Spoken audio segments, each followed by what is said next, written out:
भी गए हो, क्योंकि मसीह भी तुम्हारे लिए दुख उठाकर तुम्हें एक आदर्श दे गया कि तुम भी उसके चिन्ह पर चलो। कई लोग कहते मसीह के चंद लाइफ बड़ी चंगी हो जाती, कोई दुख नहीं, कोई मुसीबत नहीं। बाइबल कहती है कि ਤੁਹਾਡੇ ਲਈ एक एग्जाम्पल यीशु मसीह कि ਉਹਨੇ ਦੁੱਖ ਚੱਲ ਕੇ ਆਪਣੇ ਸਫ਼ਰ ਨੂੰ ਪੂਰਾ ਕੀਤਾ, ਇਸ ਲਈ ਤੁਸੀਂ ਵੀ ਉਸੇ ਲਾਈਨ ਦੇ ਵਿੱਚ ਜੇ, ਅਸੀਂ ਵੀ ਉਸੇ ਲਾਈਨ ਦੇ। ਤੁਹਾਨੂੰ ਪਤਾ ਸਭ ਤੋਂ ਵੱਧ ਕਸ਼ਟ ਕਿੰਨਾ ਤੇ ਆਉਂਦਾ ਹੈ? ਮਸੀਹ ਲੋਕਾਂ ਨੂੰ। ਇਸ ਚੀਜ਼ ਨੂੰ ਯਾਦ ਕਰੋ ਕਿ ਮਸੀਹ ਚਾਣ ਕੇ ਕਸ਼ਟ ਨਿਕਲ ਜਾਂਦੇ ਜੀ, ਸਗੋਂ ਸਾਡੇ ਤੇ ਜ਼ਿਆਦਾ ਆ ਜਾਂਦੇ ਨੇ। ਜਿਹੜੇ ਪਰਾਈ ਕੌਮਾਂ ਨੂੰ ਛੱਡ ਕੇ ਮਸੀਹ ਚਾਹੁੰਦੇ ਉਹਨਾਂ ਨੂੰ ਪੁੱਛ ਕੇ ਦੇਖੋ ਕਿੰਨਾ ਬੁਕਰਤ ਉਹਨਾਂ ਦਾ ਹੁੰਦਾ, ਜੇ ਘਰ ਦੇ ਛੱਡ ਕੇ ਚਲੇ ਜਾਂਦੇ ਨੇ ਕਿੰਨਾ ਕਸ਼ਟ ਆ ਜਾਂਦਾ ਹੈ। ਇਸ ਲਈ ਮਸੀਹ ਦੇ ਨਾਲ ਚੱਲਣਾ ਕੋਈ ਲਗਜ਼ਰੀ ਲਾਈਫ ਨਹੀਂ ਆ ਭਾਈ, ਦੁੱਖਾਂ ਭਰੀ ਜ਼ਿੰਦਗੀ ਹੈ। ਬਾਈਬਲ 'ਚ ਲਿਖਿਆ ਕਈ ਲੋਕੀ ਮੈਨੂੰ ਮਿਲਦੇ ਨੇ, ਬਹੁਤ ਅੱਛੀ ਲਗਜ਼ਰੀ ਲਾਈਫ ਜਿੰਦੇ ਨੇ, ਲੋਕਾਂ ਨੂੰ ਮਿਲਦੇ ਨਹੀਂ, ਲੋਕਾਂ ਨਾਲ ਕੋਈ ਮੁਹੱਬਤ ਨਹੀਂ ਕਰਦੇ। ਉਹ ਕਹਿਣਗੇ ਅਸੀਂ ਰਾਜਿਆਂ ਦੇ ਰਾਜੇ ਦੇ ਪੁੱਤਰ ਆ ਤੇ ਅਸੀਂ ਕੀ ਆ? ਰਾਜੇ ਆ, ਤੇ ਸਾਨੂੰ ਜੇ ਪ੍ਰਭੂ ਨੇ ਰਾਜੇ ਬਣਾਇਆ ਤੇ ਰਾਜਿਆਂ ਵਾਂਗੂ ਜੀਣਾ ਆ। ਭਾਈ ਤੁਸੀਂ ਰਾਜੇ ਧਰਤੀ ਦੇ ਨਹੀਂ ਜੇ, ਇਸ ਗਲਤ ਫਹਿਮੀ 'ਚ ਨਾ ਰਹੋ। ਬਾਈਬਲ 'ਚ ਲਿਖਿਆ ਤੁਹਾਨੂੰ ਰਾਜ ਮਰਨ ਤੋਂ ਬਾਅਦ ਇੱਥੇ ਸੁਭਾਅ ਦਾ ਕਿੱਦਾਂ ਦਾ ਚਾਹੀਦਾ ਜੀ? ਯਿਸੂ ਮਸੀਹ ਕਹਿੰਦਾ ਮੇਰਾ ਸੁਭਾਅ ਤੁਹਾਡੇ ਅੰਦਰ ਹੋਣਾ ਚਾਹੀਦਾ। ਪਰ ਯਿਸੂ ਦਾ ਸੁਭਾਅ ਧਰਤੀ ਤੇ ਕੀ ਜੀ?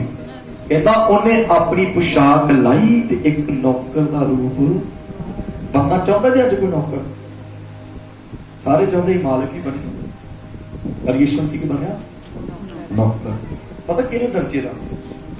ਇਸਰਾਇਲ ਦੇ ਮੁਤਾਬਿਕ, ਇਤਿਹਾਸ ਦੇ ਮੁਤਾਬਿਕ ਯਹੂਦੀ ਘਰਾਂ 'ਚ 4 ਤਰ੍ਹਾਂ ਦੇ ਨੌਕਰ ਨੇ।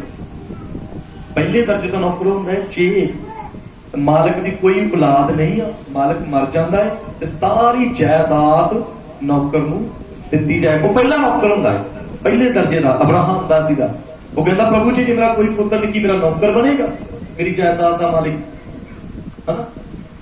ਦੂਜਾ ਇਹ ਜਿਹੜਾ ਮਾਲਕ ਦੇ ਕਾਰੋਬਾਰ ਨੂੰ ਵੇਖਦਾ ਹੈ, ਇਹ ਦੂਸਰੇ ਦਰਜੇ ਦਾ ਨੌਕਰ ਹੈ। ਤੀਸਰੇ ਦਰਜੇ ਦਾ ਨੌਕਰ ਹੈ ਜਿਹੜਾ ਸਾਰਾ ਹਿਸਾਬ ਕਿਤਾਬ ਰੱਖਦਾ ਹੈ, ਜਾਂ ਮਾਲਕ ਦੇ ਬੱਚਿਆਂ ਨੂੰ ਛੱਡ ਕੇ, ਜਾਂ ਉਹਦਾ ਡਰਾਈਵਰ ਹੈ। ਇਹ ਤੀਜੇ ਦਰਜੇ ਦਾ ਨੌਕਰ ਹੈ ਜਿਹੜਾ ਸਾਰੇ ਕੰਮਕਾਜ ਨੂੰ ਵੇਖਦਾ, ਜਾਂ ਖਜ਼ਾਨਚੀ ਕਹਿ ਲਓ, ਥਰਡ ਨੌਕਰ ਹੈ। ਇੱਕ ਨੌਕਰ ਹੁੰਦਾ ਸੀ ਚੌਥਾ, ਜਿਹਨੂੰ ਬੰਦੂਆ ਗੁਲਾਮ ਜਾਂ ਮੰਡੀ ਵਿੱਚੋਂ ਖਰੀਦਿਆ ਹੋਇਆ ਨੌਕਰ। ਤੁਹਾਨੂੰ ਪਤਾ ਉਹਦਾ ਕੰਮ ਕੀ ਹੈ? ਉਹਨੂੰ ਘਰ ਦੇ ਅੰਦਰ ਜਾਣ ਦੀ ਕੋਈ ਅਨੁਮਤੀ ਨਹੀਂ, ਉਹ ਬਾਹਰ ਰਹਿੰਦਾ ਹੈ ਤੇ ਜਿਹੜੇ ਗੈਸਟ ਆਉਂਦੇ ਨੇ ਉਹਨਾਂ ਦੇ ਪੈਰ ਧੋਂਦਾ। ਉਹ ਚੌਥੇ ਦਰਜੇ ਦਾ। ਤੁਹਾਨੂੰ ਪਤਾ ਯਿਸੂ ਮਸੀਹ ਕਿੰਨਾਂ ਨੂੰ ਪਿਆਰ ਕਰਦਾ ਹੈ? ਚੌਥੇ ਦਰਜੇ ਦੇ ਨੌਕਰਾਂ ਨੂੰ। ਪਤਾ ਕਿੰਨਾ ਕੋ ਕੰਮ ਲੈਂਦਾ ਜੀ ਚੌਥੇ ਦਰਜੇ ਦੇ ਨੌਕਰਾਂ ਕੋ? ਪਹਿਲੀ ਸ਼ਾਦੀ ਦੇ ਵਿੱਚ ਯਿਸੂ ਮਸੀਹ ਨੇ ਚਮਤਕਾਰ ਕੀਤਾ, ਕਿੰਨਾ ਕੋ ਕਰਾਇਆ? ਕਹਿੰਦਾ ਜਿਹੜਾ ਯਹੂਦੀਆਂ ਦੀ ਸ਼ੁੱਧ ਰੀਤੀ ਕਰਨ ਦੇ ਅਨੁਸਾਰ ਮਟਕਿਆਂ ਦੇ ਖੜੇ ਸੀਗੇ, ਚੌਥੇ ਦਰਜੇ ਦੇ ਨੌਕਰ ਸੀਗੇ ਉਹ। ਕਿਉਂ? ਕਿਉਂਕਿ ਚੌਥੇ ਦਰਜੇ ਦੇ ਨੌਕਰ ਦੀ ਇੱਕ ਵੱਡੀ ਖਾਸੀਅਤ ਇਹ ਆ, ਉਹਦੀ ਆਪਣੀ ਕੋਈ ਮਰਜ਼ੀ ਨਹੀਂ ਹੁੰਦੀ, ਉਹਨੂੰ ਜਿੱਦਾਂ ਮਾਲਕ ਨੇ ਕਹਿਣਾ ਉਹਨੇ ਉਦਾਂ ਹੀ ਕਰਨਾ। ਯਿਸੂ ਮਸੀਹ ਚੌਥੇ ਦਰਜੇ ਦਾ ਨੌਕਰ ਬਣਿਆ ਜੀ। ਜੇ ਅੱਜ ਨੂੰ ਤੁਹਾਡੇ ਨਾਲ ਗੱਲ ਕਰਾਂ ਨਾ, ਅੱਜ ਦੇ ਸਮੇਂ 'ਚ ਚੌਥਾ ਨੌਕਰ ਕਿਹੜਾ ਜੀ? ਜਿਹੜਾ ਗਟਰ ਸਾਫ਼ ਕਰਦਾ ਜੀ। ਇੱਡੀ ਹਲੀ ਜੇ ਚਲ ਗਿਆ ਪ੍ਰਭੂ। ਚੇਲੇ ਕਹਿੰਦੇ ਕਿਹੜਾ ਵੱਡਾ? ਉਹ ਕਹਿੰਦਾ ਮੈਂ ਤਾਂ 10 ਮਿੰਟ ਪਿਸ਼ਾਬ ਲਈ, ਪਟਕਾ ਲਿਆ ਤੇ ਚੇਲਿਆਂ ਦੇ ਪੈਰ ਧੋਣੇ। ਕਹਿੰਦਾ ਇੱਦਾਂ ਬੰਦਾ ਪੈਰਾਂ 'ਚ ਗਿਰਨਾ ਚਾਹੀਦਾ। ਰਾਜੇ ਬਣ ਕੇ ਜ਼ਿੰਦਗੀ ਨਹੀਂ ਜੇ ਗੁਜ਼ਰਨੀ ਧਰਤੀ ਤੇ, ਦਾਸ ਬਣ ਕੇ ਗੁਜ਼ਰਨੀ ਜੀ, ਨੌਕਰ ਬਣ ਕੇ ਗੁਜ਼ਰਨੀ ਜੀ। ਬਾਈਬਲ 'ਚ ਲਿਖਿਆ ਮੈਨੂੰ ਵਾਢੇ ਚਾਹੀਦੇ ਨੇ ਜਿਹੜੀ ਫਸਲ ਮਾਲਕ ਨੂੰ ਦੇਣ।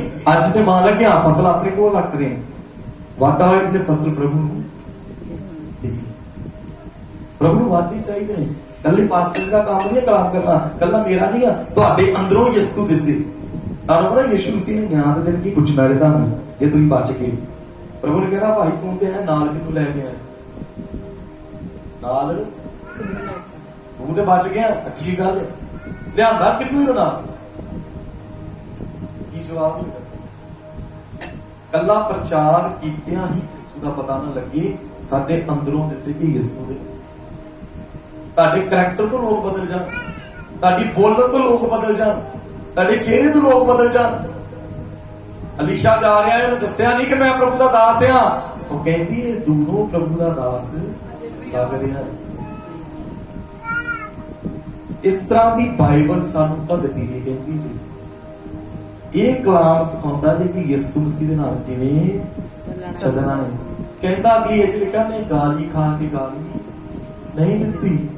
ਤੁਹਾਨੂੰ ਪਤਾ ਪਰਮੇਸ਼ਰ ਕਿੱਦਾਂ ਅਦਭੁਤ ਜੀ। ਕਿੱਡੀ ਵੱਡੀ ਕੁਰਬਾਨੀ ਜਦੀ ਦੇਖਿਆ। ਉਹ ਜਦ ਸਵਰਗ 'ਚ ਬੈਠਦਾ ਏ ਤੇ ਦੂਤ ਉਹਦੇ ਸਾਹਮਣੇ ਅੱਖ ਨਹੀਂ ਚੁੱਕ ਸਕਦੇ, ਆਪਣੇ ਆਪ ਨੂੰ ਢੱਕ ਕੇ ਕੀ ਕਰਦੇ ਨੇ? ਵਰਸ਼ਿਪ ਉਸ ਪਰਮੇਸ਼ਵਰ ਦੀ ਜਿਹਦੇ ਦੂਤ ਆਪਣੇ ਆਪ ਨੂੰ ਢੱਕ ਕੇ ਵਰਸ਼ਿਪ ਕਰਦੇ ਨੇ, ਉਸ ਪਰਮੇਸ਼ਵਰ ਦੇ ਧਰਤੀ ਦੇ ਗੰਦੇ ਲੋਕਾਂ ਨੇ ਮੂੰਹ ਤੇ ਥੁੱਕੇ ਨੇ। ਇਹ ਸਾਡਾ ਪਰਮੇਸ਼ਵਰ, ਇਹਦੇ ਅਸੀਂ ਚੇਲੇ ਜੀ, ਇਹਦਾ ਕਲਾਮ ਅਸੀਂ ਕਰਨਾ ਜੀ, ਤਾਂ ਜੋ ਲੋਕਾਂ ਨੂੰ ਕੀ ਮਿਲੇ? ਮੁਕਤੀ ਮਿਲੇ। ਜੇ ਸਾਡੀ ਜ਼ਿੰਦਗੀ 'ਚ ਚਮਤਕਾਰ ਹੈ, ਅੱਛੀ ਗੱਲ ਹੈ, ਵਿਸ਼ਵਾਨੀਆਂ ਅੱਛੀ ਗੱਲ ਹੈ, ਪਰ ਉਹਦੇ ਤੋਂ ਵੀ ਕਿਤੇ ਅੱਛੀ ਗੱਲ ਆ ਕਿ ਅਸੀਂ ਪ੍ਰਭੂ ਦੇ ਨਾਲ ਸਵਰਗ 'ਚ ਜਿੰਨਾ ਚਮਤਕਾਰ ਵੇਖੇ ਸਾਰੇ ਭੱਜ ਗਏ ਜੀ ਜਦੋਂ ਸਰੀਰ ਤੇ ਜੀ। ਇੱਕ ਕਹਿੰਦਾ ਪ੍ਰਭੂ ਤੇਰੀ ਮੌਤ ਮੈਂ ਲੈ ਲਾਂਗਾ, ਉਹ ਕਹਿੰਦਾ ਚਲਾ ਜਾ ਸ਼ੈਤਾਨਾ, ਉਹ ਮੇਰਾ ਇਨਕਾਰ ਕਰੇ। ਕੀਤਾ ਕਰੀ ਉਹਨੇ ਭੀੜ। ਅੱਜ ਲੋਕ ਕਹਿੰਦੇ ਜਿੱਥੇ ਜ਼ਿਆਦਾ ਲੋਕ ਉੱਥੇ ਯਿਸੂ ਮਸੀਹ ਆਉਂਦਾ ਹੈ। ਉਹੀ ਭੀੜ ਜਿਹੜੀ ਇੱਕ ਹਫ਼ਤਾ ਪਹਿਲਾਂ ਹੋਸਨਾ ਹਾਲੇਲੂਇਆ ਦੇ ਨਾਰੇ ਲਾਉਂਦੀ, ਉਹੀ ਭੀੜ ਕਹਿੰਦੀ ਹੈ ਯਿਸੂ ਨੂੰ ਸੂਲੀ ਦੇ ਦਿਓ ਤੇ ਪ੍ਰਭਾ ਨੂੰ। ਉਹੀ ਭੀੜ ਜਿਨ੍ਹਾਂ ਨੇ ਯਿਸੂ ਮਸੀਹ ਦੇ ਹੱਥੋਂ ਵੇਖਿਆ ਹੈ ਕਿ 4-4 5-5 ਹਜ਼ਾਰ ਥੋੜੇ ਜਿਹੇ ਭੋਜਨ ਚ ਰੋਟੀ ਖਾ ਲੈਂਦਾ ਹੈ, ਉਹੀ ਕਹਿੰਦੀ ਇਹਨੂੰ ਸਲੀਬ ਦੇ ਦਿਓ। ਫਿਰ ਸਾਡਾ ਕੀ ਯਕੀਨ ਹੈ ਪ੍ਰਭੂ ਤੇ? ਕਿਉਂਕਿ ਸਾਡਾ ਵਿਵੇਕ ਸਾਨੂੰ ਅੰਦਰੋਂ ਇਹ ਨਹੀਂ ਕਹਿ ਰਿਹਾ ਸਵਰਗ ਚੱਲ ਜਾਣਾ। ਫਿਰ ਕਾਦੀ ਇੱਛਾ ਕਰਕੇ ਅਸੀਂ ਪ੍ਰਭੂ ਦੇ ਕੋਲ ਬੈਠੇ? ਇੱਕ ਮਿੰਟ ਲਈ ਸੋਚੋ, ਜੇ ਪ੍ਰਭੂ ਹੁਣੇ ਹੀ ਆ ਜਾਏ ਫਿਰ ਪਿਛਲਾ ਟਾਈਮ ਤੇ ਸਾਰਾ ਵੇਸਟ ਹੀ ਨਾ ਜਿਹੜਾ ਬੰਦੀਆਂ ਚ ਗੁਜ਼ਾਰਿਆ, ਕਿਉਂਕਿ ਕੀਤੀ ਤੇ ਆਪਣੀ ਮਰਜ਼ੀ ਆ, ਬੰਦਗੀ ਤੇ ਬਸ ਫਾਰਮੈਲਿਟੀਆਂ ਕੀਤੀਆਂ, ਇੱਕ ਲਾਲਚ ਹੀ ਕੀਤਾ। ਆਪਣੇ ਆਪ ਨੂੰ ਮੋੜੋ ਉਸ ਦਰਵਾਜ਼ੇ ਤੋਂ। ਤੁਹਾਨੂੰ ਪਤਾ ਪ੍ਰਭੂ ਕੀ ਕਹਿੰਦਾ ਜੀ? ਕਈਆਂ ਦੀ ਦੁਆ ਸੁਣੀ ਜਾਏ ਨਾ ਝਾਟੀ, ਬੜੇ ਕੁਮਾਰ ਜੀ ਸਾਡੀ ਤੇ ਝਾਟੀ ਪ੍ਰਭੂ ਸੁਣ ਲੈਂਦਾ। ਜੀਵਨ ਭਾਵੇਂ ਪਾਪ ਚ ਪ੍ਰਭੂ ਸਾਡੀ ਝਾਟੀ ਸੁਣ ਲੈਂਦਾ। ਬਾਈਬਲ ਨੂੰ ਤੇ ਧਿਆਨ ਨਾਲ ਪੜ੍ਹੋ। ਸ਼ੈਤਾਨ ਨੇ ਜਿੰਨੀ ਵਾਰੀ ਦੁਆ ਕੀਤੀ ਪ੍ਰਭੂ ਨੇ ਸੁਣੀ ਜੀ। ਕਹਿੰਦਾ ਪ੍ਰਭੂ ਜੀ ਅਜੂਬ ਦੇ ਘਰ ਜਾਣਾ ਚਾਹੁੰਦਾ, ਮਨਾ ਕੀਤਾ ਉਹਨੇ। ਕਹਿੰਦਾ ਜਾ ਅਥਾਰਟੀ। ਕਹਿੰਦਾ ਪ੍ਰਭੂ ਜੀ ਗਰਸੀਨੀਆ ਦੇ ਬੰਦੇ ਚ ਲਸ਼ਕਰ ਹੈ। ਕਹਿੰਦਾ ਪ੍ਰਭੂ ਜੀ ਸਾਨੂੰ ਸੂਰਾਂ ਚ ਭੇਜੋ, ਮਨਾ ਕੀਤਾ ਪ੍ਰਭੂ ਨੇ। ਕਹਿੰਦਾ ਜਾ। ਜੇ ਸਾਡੀ ਸੁਣੀ ਗਈ ਕਿੱਡੀ ਕਾਫਰ ਆ ਗਈ। ਜੇ ਉਹ ਸ਼ੈਤਾਨ ਦੀ ਸੁਣ ਲੈਂਦਾ ਤੇ ਸਾਡੀ ਸੁਣੀ ਗਈ ਕਿੱਡੀ ਵੱਡੀ ਗੱਲ ਹੈ। ਮੇਨ ਸਾਡਾ ਜੀਵਨ ਇਹ ਕੀ ਕਹਿੰਦਾ ਤੁਹਾਨੂੰ ਪਤਾ? ਬਾਈਬਲ ਦੇ ਵਿੱਚ ਜਦੋਂ ਅਸੀਂ ਧਿਆਨ ਨਾਲ ਦੇਖਾਂਗੇ ਨਾ, ਬਾਈਬਲ ਨੂੰ ਤਰੀਕੇ ਨਾਲ ਪੜਾਂਗੇ, ਇਹਦੇ ਵਿੱਚ ਲਿਖਿਆ ਹੈ ਜਿਹੜੇ ਯਿਸੂ ਮਸੀਹ ਦੇ ਨਾਲ ਚੱਲਦੇ ਨੇ, ਜਿਹੜੇ ਆਤਮਾ ਦੀ ਗਵਾਹੀ ਦੇ ਨਾਲ ਚੱਲਦੇ ਨੇ, ਉਹ ਪ੍ਰਭੂ ਦੇ ਕੀ ਨੇ? ਧੀਆਂ ਪੁੱਤਰ। ਇੱਕ 10 ਦਿਨ ਪਹਿਲਾਂ ਇੱਕ ਕਨਵੈਂਸ਼ਨ ਸੀ, ਉਹਨਾਂ ਮੈਨੂੰ ਪ੍ਰਚਾਰ ਲਈ ਬੁਲਾਇਆ। 800-900 ਬੰਦਾ ਵਰਸ਼ਿਪ ਵੀ ਖੁਦ ਕਰਨੀ ਸੀ, ਕਲਾਮ ਵੀ ਖੁਦ ਕਰਨਾ ਸੀਗਾ। ਉਹ ਸਾਰੇ ਰੂਹ ਚ ਭਰੇ ਸੀ, ਸਾਰੇ ਰੂਹ ਚ ਭਰੇ। ਮੈਂ ਪ੍ਰਭੂ ਤੋਂ ਕਲਾਮ ਮੰਗਾ, ਮੈਂ ਕਿਹਾ ਪ੍ਰਭੂ ਜੀ ਵਚਨ ਦੋ, ਮੈਂ ਕੀ ਦੇਣਾ? ਮੈਨੂੰ ਕੋਈ ਵਚਨ ਨਹੀਂ ਪ੍ਰਭੂ ਨੇ। ਪਾਸਟਰ ਦੁਆ ਕਰਨ ਆ ਗਏ, ਕੀ ਹੁਣ ਅਸੀਂ ਕਲਾਮ ਦੀ ਦੁਆ ਕਰਾਂਗੇ। ਜਦੋਂ ਉਹਨਾਂ ਵਰਡ ਬੋਲਿਆ ਕਿ ਅਸੀਂ ਅੱਜ ਪਵਿੱਤਰ ਆਤਮਾ ਦੀ ਹਜ਼ੂਰੀ ਨੂੰ ਮਹਿਸੂਸ ਪ੍ਰਭੂ ਨੇ ਮੈਨੂੰ ਆਈ ਦਿੱਤੀ, ਕਿਉਂਕਿ ਉੱਥੇ ਸਾਰੇ ਸਪਿਰਿਟ ਦੇ ਵਿੱਚ ਭਰੇ ਪਏ ਸੀ। ਪ੍ਰਭੂ ਕਹਿੰਦਾ ਇੱਕ ਰੋਮੀਆਂ ਚ ਜਾ, ਉੱਥੇ ਏਦਾਂ ਲਿਖਿਆ ਹੈ ਜਿਹੜੇ ਲੋਕ ਆਤਮਾ ਦੀ ਗਵਾਹੀ ਵਿੱਚ ਚੱਲਦੇ ਨੇ ਉਹ ਮੇਰੇ ਕੀ ਨੇ? ਮੈਂ ਕਿਹਾ ਜੀ ਕਿੰਨੇ ਲੋਕ ਆਤਮਾ ਚ ਭਰੇ ਸੀ? ਭੈਣਾਂ ਦੇ ਹੱਥ ਏਦਾਂ। ਮੈਂ ਕਿਹਾ 2 ਮਿੰਟ ਉੱਠ ਕੇ ਨਾ ਆਪਣਾ ਐਕਸਪੀਰੀਅੰਸ ਦੱਸੋ, ਜਦੋਂ ਆਤਮਾ ਆਇਆ ਤੁਹਾਨੂੰ ਕੀ ਐਕਸਪੀਰੀਅੰਸ ਹੈ? ਇੱਕ ਤਾਂ ਹੀ ਭੈਣ ਬਸ ਜੀ ਤੋਂ ਆਤਮਾ ਆਇਆ, ਮੈਨੂੰ ਛੂ ਕੇ ਗਿਆ, ਦੂਜਾ ਛੂ ਕੇ ਗਿਆ, ਤੀਜਾ ਛੂ ਕੇ ਗਿਆ, ਮੈਨੂੰ ਆਤਮਾ ਛੂ ਕੇ ਗਿਆ। ਮੈਂ ਬਾਸੀ ਨੂੰ ਦਿੱਤੀ ਵਧਾਈ। ਮੈਂ ਕਿਹਾ ਬਾਸੀ ਦਾ ਦਿੱਤੀ ਸੀ ਇਹਨਾਂ ਨੂੰ ਆਤਮਾ ਛੂ ਕੇ ਗਿਆ। ਮੈਂ ਕਿਹਾ ਭੈਣ ਗੱਲ ਛੂਹਦੀ ਨਹੀਂ, ਬਹੁਤ ਖੁਸ਼ੀ ਦੀ ਗੱਲ ਹੈ ਕਿ ਆਤਮਾ ਨੇ ਮੈਨੂੰ, ਬਹੁਤ ਵੱਡੀ ਗੱਲ ਆ, ਪਰ ਉਹਦੇ ਤੋਂ 1000 ਗੁਣਾ ਦੁੱਖ ਦੀ ਗੱਲ ਹੈ ਕਿ ਛੂ ਕੇ ਵਾਪਸ ਚਲਾ ਗਿਆ। ਛੂਇਆ ਤਾਂ ਸਹੀ ਪਰ ਵਾਪਸ ਕਿਉਂ ਗਿਆ? ਟਿਕਿਆ ਕਿਉਂ ਨਹੀਂ? ਕਿਉਂਕਿ ਟਿਕਣ ਅਸੀਂ ਦਿੰਦੇ ਹੀ ਪਵਿੱਤਰ ਆਤਮਾ। ਇਹ ਨਹੀਂ ਕਿ ਅਸੀਂ ਜੋਸ਼ ਚ ਭਰ ਗਿਆ ਤੇ ਆਤਮਾ ਸਾਡੇ ਤੇ ਆ ਗਿਆ ਏ। ਜੇ ਤੁਹਾਨੂੰ ਕੋਈ ਗਲਤ ਕੰਮ ਕਰਨ ਤੋਂ ਕੋਈ ਚੀਜ਼ ਰੋਕ ਨਹੀਂ ਰਹੀ, ਮੀਨਸ ਪਵਿੱਤਰ ਆਤਮਾ ਤੁਹਾਡੇ ਨਾਲ ਨਹੀਂ ਜੇ ਹੈਗਾ। ਤੁਹਾਨੂੰ ਆਤਮਾ ਕੁਛ ਬੁਰਾ ਕਰਨ ਤੋਂ ਰੋਕ ਨਹੀਂ ਰਹੀ, ਤੁਹਾਡੇ ਨਾਲ ਆਤਮਾ ਕਰੀ ਜੋ ਪਖੰਡ ਜਿੰਨੇ ਮਰਜ਼ੀ ਕਰਨੇ ਜੇ। ਲਿਖਿਆ ਤੰਗਲੀ ਉਹਦੇ ਹੱਥ ਚ, ਤੂੜੀ ਅੱਡ ਤੇ ਦਾਣੀ ਅੱਡ ਕਰੇਗਾ। ਕਰ ਲੋ ਬਖਾਵਾ ਪਾਸਟਰ ਦੇ ਸਾਹਮਣੇ। ਇਸ ਪਰਮੇਸ਼ਵਰ ਦਾ ਜਿਹੜਾ ਕਹਿੰਦਾ ਏ ਕਿ ਮੈਂ ਰਾਹ ਸੱਚ ਹਾਂ ਤੇ ਜੀਵਨ ਹੈ। ਦੂਜੇ ਪਤਾ ਕੀ ਕਹਿੰਦੇ ਜੇ? ਦੂਸਰੇ ਉਹ ਕਹਿੰਦੇ ਰਾਹ ਨੂੰ ਲੱਭੋ, ਕਈ ਕਹਿੰਦੇ ਸੱਚ ਨੂੰ ਲੱਭੋ, ਕਈ ਲੋਕ ਕਹਿੰਦੇ ਜੀਵਨ ਨੂੰ ਲੱਭੋ। ਪਰ ਇਹ ਪਰਮੇਸ਼ਰ ਕਹਿੰਦਾ ਮੈਂ ਮੇਰੇ ਕੋਲ ਆ। ਪ੍ਰਭੂ ਕਹਿੰਦਾ ਮੈਂ ਛੱਡੇ ਜੀ ਇਸਰਾਇਲ ਨੂੰ, ਕਿਉਂਕਿ ਉਹ ਆਗਿਆਕਾਰੀ ਨੇ, ਇਸ ਲਈ ਤੁਸੀਂ ਵੀ ਧਰੋ। ਤੁਹਾਨੂੰ ਪਤਾ ਮਸੀਹ ਜੀਵਨ ਕਿੱਦਾਂ ਦਾ? ਕਿੰਨੇ ਜਾਣੇ ਦੁਆ ਕਰਦੇ ਪ੍ਰਭੂ ਸਾਡੇ ਨਾਲ ਗੱਲ ਕਰ। ਅਸੀਂ ਜਦੋਂ ਦੁਆ ਕਰਦੇ ਵਚਨ ਚ ਇੱਕ ਜਗ੍ਹਾ ਲਿਖਿਆ, ਕਦੀ ਸਾਨੂੰ ਇਦਾਂ ਹੋਇਆ ਅਸੀਂ ਦੁਆ ਕਰਨ ਦੇ ਕੋਈ ਪਰਮੇਸ਼ਰ ਦਾ ਬੰਦਾ ਚਾਹੇ ਪਰਮੇਸ਼ਰ ਦਾ ਦੂਤ ਸਾਡੇ ਕੋਲ ਆਣ ਕੇ ਕਹਿੰਦਾ ਹੋਵੇ ਦੱਸ ਕਾ ਮੈਂ ਤੇਰੇ ਲਈ ਕੀ ਕਰਾਂ। ਪਿਆਰ ਨਾਲ ਕਦੇ ਪੁੱਛਿਆ ਹੈ ਪ੍ਰਭੂ ਆਣ ਕੇ ਦੱਸਦਾ ਹੋਰ ਤੈਨੂੰ ਕੀ ਚਾਹੀਦਾ? ਹੋਇਆ ਕਦੀ ਸਾਡੇ ਨਾਲ ਏਦਾਂ? ਕਿਉਂ? ਪਰ ਤਾਂ ਬਾਈਬਲ ਚ ਇੱਕ ਬੰਦਾ ਉਹਦਾ ਨਾਮ ਕੀ ਹੈ? ਸੁਲੇਮਾਨ, ਜਿਹਨੂੰ ਪ੍ਰਭੂ ਨੇ ਕਿਹਾ ਹਾਂ ਦੱਸ ਮੈਂ ਤੈਨੂੰ ਕੀ ਦੇ ਸਕਦਾ। ਇਟ ਮੀਨਸ ਹੁੰਦਾ ਹੋਵੇ ਜੋ ਉਹਦੇ ਨਾਲ ਹੋਇਆ ਤੇ ਅੱਜ ਵੀ ਹੁੰਦਾ ਹੋਵੇਗਾ, ਪਰ ਉਸ ਲੈਵਲ ਤੱਕ ਪਹੁੰਚਣਾ। ਪਰ ਪਤਾ ਲੈਵਲ ਕੀ ਆ? ਦੂਸਰਾ ਰਾਜਾ ਉਹਦਾ ਅਧਿਆਇ 2 ਅਧਿਆਇ ਪੜ੍ਹੋ ਨਾ। ਦੂਸਰਾ ਰਾਜਾ ਦਾ 2 ਅਧਿਆਇ। ਏਲੀਆ ਤੇ ਅਲੀਸ਼ਾ ਨੂੰ ਕਿੰਨੇ ਜਾਣਦੇ ਨੇ? ਹੱਥ ਉਠਾਓ, ਕੁਝ ਨਾ ਬੋਲੋ ਹਾਲੇਲੂਇਆ ਹਾਲੇਲੂਇਆ ਹਾਲੇਲੂਇਆ ਹਾਲੇਲੂਇਆ। दूसरा राजा 2 अध्याय पहला। जब यहोवा एलिया को बवंडर के द्वारा स्वर्ग में उठा लेने को था, तब एलिया और एलीशा दोनों संग संग गिलगाल से चले। एलिया ने एलीशा से कहा, यहोवा मुझे बेतेल तक भेजता है, इसलिए तू यहीं ठहरा रहे। हालेलुया। एक कहानी है तो एलिया ते एलीशा इकट्ठे ने ते एलिया ने उन्हें उठाए जाना है ते एक जगह आई है जिसका नाम की है गिलगाल। पहली जगह के लिए गिलगाल। एक गिलगाल को शुरू हुए ने जब एलिया ने उठाए जाना है। गिलगाल का मतलब पता की जी? पत्थरां दा चक्कर। पत्थरां दा चक्कर।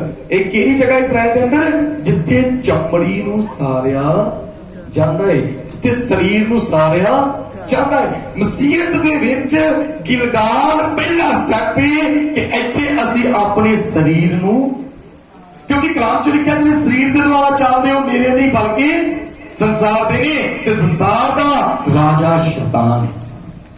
कहंदा मेरे को नहीं आ, जिहड़े आत्मा दे द्वारा चलते हो मेरे। गिलगाल पहला है। एलिया कहता अलीशा इत्थे रुक, क्योंकि मैनू प्रभु किथे घल रहा है? बैतएल नूं। किथे जी? कुछ ना बोलो किथे? बैतएल दा मतलब है आराधना दा घर, वर्शिप दा घर। पर वर्शिप दे घर तो पहला गिलगाल। वर्शिप के घर जाने तो पहला गिलगाल नूं पार करके आना पड़ेगा। शरीर को मारना पड़ेगा, शरीर को सारना पड़ेगा। झूठ, फरेब, खाल, नशे, बदमस्तियां, लुचपुना, गंदे काम ये छड्ड के वर्शिप करनी है। अज दी कलीसिया का कुछ होर ही रूप च सारा अंदर या खार अंदर या झूठ अंदर या गाला अंदर या फिर भी आराधना चल रही। प्रभु कहता मैं भी सुना गिलगाल को बैतएल, बैतएल तो आगे बढ़ो जी। इसलिए तू यहीं ठहरा रहे। एलीशा ने कहा, यहोवा के और तेरे जीवन की शपथ मैं तुझे नहीं छोड़ने का। इसलिए वे बेतेल को चले गए और बेतेल वासी भविष्यवक्ताओं के चेले एलीशा के पास आकर कहने लगे, क्या तुझे मालूम है कि आज यहोवा तेरे स्वामी को तेरे ऊपर से उठा लेने पर है? उसने कहा, हाँ मुझे भी ये मालूम है, तुम चुप रहो। एक पिक्चर कर रहे ने एलीशा कहते आज तेरे स्वामी ने चुपके जाना है। अरे कहते तुसी की करो, चुप रहो अगे। और एलिया ने उससे कहा, हे एलीशा, यहोवा मुझे यरीहो को भेजता है। और मेरी जगह आई जी यरीहो। इधर तो बाज बैतएल तो बाज मेरी जगह आ गई यरीहो। यरीहो का मतलब है शैतान का पता। यरीहो की जी दीवार बहुत चौड़ी है। ਉਹਦੇ ਥੱਲੇ ਪਤਾ ਕੀ ਹੈ? ਉਤਪਤ 6 ਵਿੱਚ ਨਫਲੀਮ ਨੇ, ਗਬਰੀਨ ਨੇ, ਉਹਨਾਂ ਦੇ ਘਰ ਨੇ ਜਿਨ੍ਹਾਂ ਦੇ ਕਰਕੇ ਜਲ ਪਰਲੋ ਆਈ ਹੈ। ਜਿਹੜੀ ਉਤਪਤ ਵਿੱਚ ਜਲ ਪ੍ਰਗਟ ਹੋਈ, ਦਾ ਭੇਦ ਪੁੱਛਿਓ ਕਿਉਂ ਆਈ? ਕਿਉਂਕਿ ਉਸ ਸਮੇਂ ਪਰਮੇਸ਼ਵਰ ਦੇ ਦੂਤਾਂ ਨੇ ਧਰਤੀ ਦੀਆਂ ਔਰਤਾਂ ਨਾਲ ਵਿਆਹ ਕਰਾਏ ਤੇ ਇੱਕ ਗੰਦੀ ਔਲਾਦ ਪੈਦਾ ਹੋਈ ਜਿਨ੍ਹਾਂ ਨੂੰ ਨਫਲੀਮ ਕਿਹਾ ਜਾਂਦਾ ਸੀ। ਉਹ ਕਦੇ ਮੁਕਤ ਨਹੀਂ ਸੀ ਸਕਦੇ, ਇਸ ਲਈ ਯਹੋਵਾ ਨੇ ਖੁਦ ਉਹਨਾਂ ਨੂੰ ਮਾਰਿਆ। ਇਹਦੇ ਯਰੀਕੋ ਦੀ ਦੀਵਾਰ ਦੇ ਥੱਲੇ ਇਹਨਾਂ ਦੇ ਕੀ ਨੇ? ਘਰ ਨੇ, ਇਹਨਾਂ ਦੇ ਮੰਦਰ ਨੇ ਡੂੰਘੇ, ਤਾਂ ਇਹ ਟੁੱਟ ਨਹੀਂ ਸੀ ਸਕਦੀ। ਕਿਹਦੇ ਦੁਆਰਾ ਟੁੱਟੀ? ਰਾਤ। ਜਦੋਂ ਤੁਸੀਂ ਗਿਲਗਾਲ ਦੇ ਵਿੱਚੋਂ ਲੰਘ ਕੇ ਆਓਗੇ ਨਾ ਸਰੀਰ ਨੂੰ ਮਾਰ ਕੇ, ਇਹ ਨਕਸ਼ਾ ਹੀ ਪ੍ਰਭੂ ਤੱਕ ਪਹੁੰਚੇਗਾ। ਸਰੀਰ ਨੂੰ ਮਾਰਿਆ, ਵਰਸ਼ਿਪ ਦੇ ਵਿੱਚ ਤੁਹਾਨੂੰ ਖੁਦਾ ਯੋਧਾ ਬਣਾ ਦੇਗਾ। ਫਿਰ ਤੁਹਾਡੀ ਟੱਕਰ ਸ਼ੈਤਾਨ ਨਾਲ, ਫਿਰ ਜਿੱਤੋਗੇ। ਜੇ ਸਰੀਰ ਦੇ ਵਿੱਚ ਪਾਪ ਹੈ ਨਾ ਤੇ ਲਈ ਤੈਨੂੰ ਸ਼ੈਤਾਨ ਨਾਲ ਪੰਗੋ ਲਤਾਰ ਕੇ ਰੱਖ ਦੇਗਾ ਘਰਾਂ ਨੂੰ। ਉਹ ਨੱਚਦਾ ਹੈ ਘਰਾਂ ਦੇ ਆਣ ਕੇ, ਤਾਂ ਨਹੀਂ ਨਿਕਲਦਾ। ਉਹ ਕਹਿੰਦਾ ਤਰੀਚਾ ਲਗਾ ਦੇਣਾ, ਤਰੀਚਾ ਲਗੀ ਤੇ ਭਜਨ ਦਵਾਣਾ, ਮੈਂ ਤੇ ਅੰਦਰ ਹੀ। ਹੁਣ ਸ਼ੈਤਾਨ ਦਾ ਤਾਂ ਖੇਡ ਕੇ ਨਹੀਂ ਆਉਂਦਾ, ਪਹਿਲਾਂ ਆਉਂਦਾ ਸੀ। ਹੁਣ ਉਹਦੇ ਕੋਲ ਬੜੇ ਤਰੀਕੇ, ਬੱਚਿਆਂ ਨੂੰ ਪੁੱਠੇ ਰਾਹ ਲਾ ਦਿੰਦਾ, ਘਰ ਦੇ ਵਿੱਚ ਝਗੜੇ ਕਰਾ ਦਿੰਦਾ, ਹੋਰ ਪੁੱਠੇ ਸਿੱਧੇ ਕੰਮ। ਕਿਉਂ ਨਹੀਂ ਜਾ ਰਿਹਾ?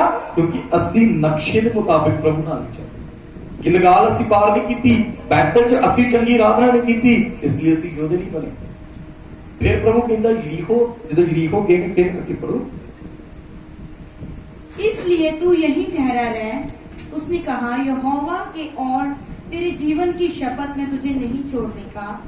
सो वह यरीहो को आए और यरीहो वासी भविष्यवक्ताओं के चेले एलीशा के पास आकर कहने लगे, क्या तुझे मालूम है कि आज यहोवा तेरे स्वामी को तेरे ऊपर से उठा लेने पर है? उसने उत्तर दिया, हाँ मुझे भी मालूम है, तुम चुप रहो। फिर वो टिचरा कहता चुप। आगे फिर एलिया ने उससे कहा, यहोवा मुझे यरदन तक भेजता है। हालेलुया। हुण केड़ी जगह आ गई है? यरदन। यरदन बहुत अलौकिक ते बहुत कमाल दी जगह है, पर यरदन तक पहुंचण लई 3 जगहां नूं क्रॉस करके जाना पैना। सिद्धा नहीं जा सकदे, कोई फ्लाइट नहीं कि सीधी यरदन लै जूगी। इत्थे स्टे होना ही ना। जदों यरदन पहुंचोगे ते यरदन एक ऐदां दी जगह है जिथे हमेशा स्वर्ग खुलिया रहिंदा है। सुनते बोलो हालेलुया। चलो है गए उठ जाना पेड़ा। कहंदा है जदों यरदन च पहुंचदे ने, कहंदा है यरदन वो जगह है जिथे स्वर्ग खुलिया रहिंदा है। यरदन वो जगह है जिथे याकूब पत्थर दा सहारा लैंदा है ते एक दर्शन लैंदा है, एक पौड़ी स्वर्ग नूं लगी है जिथे दूत उतरदे ने ते दूत ये यरदन। जदों यरदन च जांदे ने, हां जी। फिर एलिया ने उससे कहा, यहोवा मुझे यरदन तक भेजता है, सो तू यही ठहरा रह। उसने कहा, यहोवा के और तेरे जीवन की शपथ मैं तुझे नहीं छोड़ने का। सो वे दोनों आगे चले और भविष्यवक्ताओं के चेलों में से 50 जन जाकर उनके सामने दूर खड़े हुए और वे दोनों यरदन के तीर खड़े हुए। तब एलिया ने अपनी चद्दर पकड़कर ऐंठ ली और जल पर मारा। तब वह इधर उधर 2 भाग हो गया और वे दोनों स्थल ही स्थल पार उतर गए। बोलो hallelujah. Hallelujah. Hallelujah. Hallelujah. Hallelujah. Hallelujah.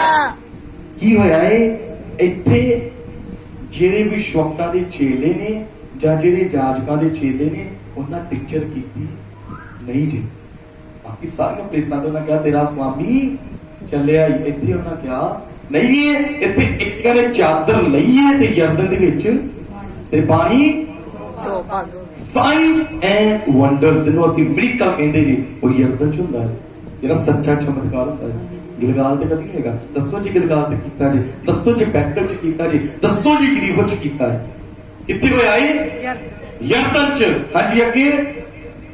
तब एलिया ने अपनी चद्दर, उनके पार पहुंचने पर एलिया ने एलीशा से कहा, उससे पहले ही मैं तेरे पास से उठा लिया जाऊं तो कुछ तू चाहे कि मैं तेरे लिए करूं वह मांग। हालेलुया। तो केड़ा लेवल है जिथे तुम पूछया जाएगा दस मैं तेरे लिए की कर सकदा। ओ यरदन जी ਤੁਹਾਨੂੰ ਪਤਾ ਅਲੀਸ਼ਾ ਨੇ ਕੀ ਮੰਗਿਆ? ਜੋ ਚਿਹਰਾ ਦੱਸੋ ਭਲਾ ਕੀ ਮੰਗਿਆ? ਦੁਗਣਾ ਮਸਾ। ਦੁਗਣਾ ਮਸਾ। ਦੁਗਣਾ ਮਸਾ। ਕਿਉਂ ਮੰਗਿਆ? ਕਿ ਉਹ ਏਲੀਆ ਤੋਂ ਵੱਡੀ ਸੇਵਾ ਕਰੇ। ਜੇ ਏਲੀਆ ਨੇ 10 ਮੁਰਦੇ ਚਲਾਏ ਉਹ 20 ਚਲਾਵੇ, ਜੇ ਏਲੀਆ ਨੇ 3 ਲੰਗਰੇ ਚਲਾਏ ਉਹ 6 ਚਲਾਵੇ। ਨਹੀਂ, क्योंकि एलिया की जी स्पिरिचुअल प्रॉपर्टी है वो ओदा मसा है।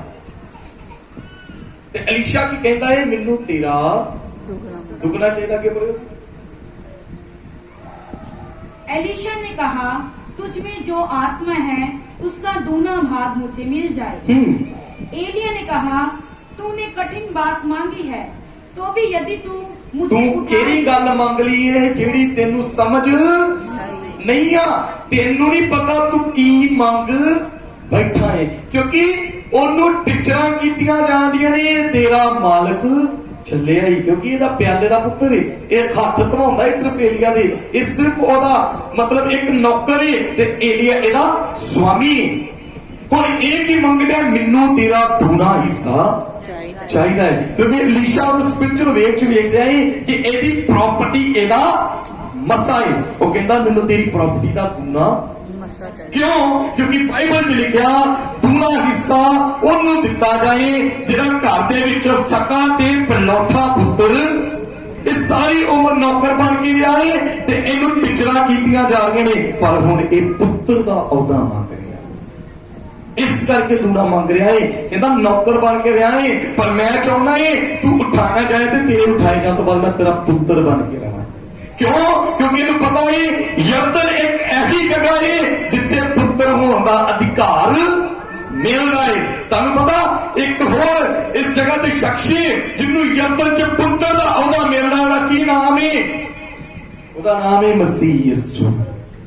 कितने मिले उन्होंने पुत्र का दर्जा, लिखिया जब यीशु मसीह अपनी सेवा शुरू कर जाता है वो जंगलों के विच जाता है, 40 दिन रात करता है रोजे, उत्थे कोई आवाज नहीं आई मेरा प्यारा पुत्र, क्या ही बात लिखिया जो रोजा चो आया आत्मा दे विच भरपूर सीगा, आई आवाज कोई कि मेरा प्यारा, फिर सप ने उसकी परख की भी तेरे भूख लगी ने ते तू पत्थर बन जा, उत्थे आवाज आई प्यारा पुत्र, उत्थे सगों सप कह रहा है, शैतान कह रहा है, कहता है तू तो परमेश्वर का पुत्र है, पर ओनू कोई आवाज तिना जगहों से आवाज नहीं आई।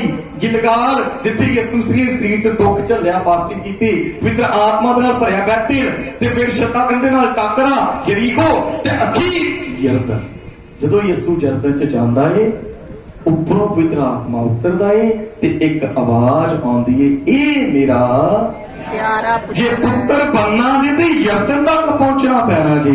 यरदन पहुंचना कोई सौखी गल, यरदन पहुंचने लिए पहला गिलगाल तो चलना पैना है, गिलगाल बैतल यरीको ते फिर यरदन।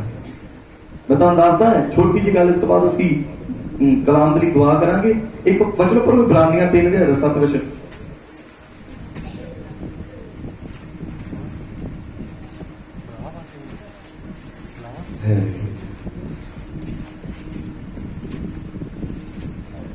सो जैसा पवित्र आत्मा कहता है यदि आज तुम उसका शब्द सुनो तो अपने मन को कठोर न करो। कहते जे अज तुसी पवित्र आत्मा की आवाज सुन रहे जे ते अपने दिल नू कठोर ना करियो। की आवाज है करियो जी, जैसा कि क्रोध दिलाने के समय और परीक्षा के दिन जंगल में किया था, जहाँ तुम्हारे बाप दादाओं ने मुझे जांच कर परखा और 40 वर्ष तक मेरे काम देखे। बोलो हालेलुया, हालेलुया, बोलो हालेलुया, बोलो हालेलुया, ਅਸੀਂ ਵਚਨ ਚ ਪੜਿਆ ਲਿਖਿਆ ਕਹਿੰਦਾ ਹੈ ਜਿੱਥੇ ਤੁਹਾਡੇ ਪਿਓ ਦਾਦਿਆਂ ਨੇ 40 ਸਾਲ ਮੈਨੂੰ ਪਰਖ ਕੇ ਮੇਰੇ ਕੀ ਵੇਖੀ ਕੰਮ, ਕਹਿੰਦਾ ਮੈਂ ਚਾਹੁੰਦਾ ਤੁਸੀਂ ਵੀ ਆਪਣੇ ਪਿਓ ਦਾਦਿਆਂ ਵਰਗੇ ਬਣਿਓ ਨਾ। ਇਹ ਪਤਾ ਕਾਹਦੀ ਕਹਾਣੀ ਹੈ, ਜਦੋਂ ਇਜ਼ਰਾਈਲੀ ਮਿਸਰ ਦੀ ਗੁਲਾਮੀ ਚੋਂ ਬਾਹਰ ਆਏ, ਕਹਿੰਦਾ ਨਾ 40 ਸਾਲ ਮੈਨੂੰ ਪਰਖ ਕੇ ਮੇਰੇ ਕੀ ਵੇਖੇ, ਉੱਚੀ ਬੋਲੋ ਕੀ ਵੇਖੇ, और ਉੱਚੀ बोलो काम। हाँ जी अगे, इस कारण मैं उस समय के लोगों से रूठा रहा हाँ और कहता कहा, मैं उस समय दे लोकां नाल नाराज गुस्से कीरे नाराज ते गुस्से क्यों, और कहा इनके मन सदा भटकते रहते हैं और इन्होंने मेरे मार्गों को नहीं पहचाना। इन्हां ने मेरे राह नहीं जाने, इन्हां नूं सिर्फ मेरे काम चाहिए ने, इन्हां नूं इह नहीं चाहिदा कि सुर्ग किद्दां जाना है, इन्हां नूं सिर्फ काम चाहिए ने। इसलिए कहंदा मैं इन्हां तो की हां नाराज। जलाल दा बदल बन के चल रहा ना प्रभु दा जलाल, ਅੱਗ ਦਾ ਖੰਭਾ ਬਣ ਕੇ ਚੱਲ ਰਿਹਾ ਜੀ ਨਾਲ, ਪਰ ਹੈ ਕੀ ਜੇ? ਨਾਰਾਜ਼ ਨਾਰਾਜ਼। ਕੰਮ ਕਰ ਰਿਹਾ ਜੀ ਪਰ ਹੈ ਕੀ ਜੇ? ਨਾਰਾਜ਼। ਪਾਣੀ 2 ਹਿੱਸੇ ਹੋ ਗਿਆ ਜੀ ਪਰ ਕੀ ਜੇ? ਨਾਰਾਜ਼। ਉੱਤੋਂ ਰੋਟੀ ਆ ਰਹੀ ਹੈ ਪਰ ਕੀ ਜੇ? ਨਾਰਾਜ਼। ਚਟਾਨ ਪਾਣੀ ਦੇ ਰਹੀ ਹੈ ਪਰ ਪਰਮੇਸ਼ਰ ਕੀ ਜੇ? ਨਾਰਾਜ਼। ਨਾਰਾਜ਼। ਕਹਿੰਦਾ ਇਸ ਲਈ ਕਿ ਇਹਨਾਂ ਨੇ ਮੇਰੇ ਰਾਹਾਂ ਨੂੰ ਨਹੀਂ ਪਹਿਚਾਨਿਆ, ਸਿਰਫ ਮੇਰੇ ਕੰਮ ਵੇਖਣੇ। अगली आयत पढ़ो।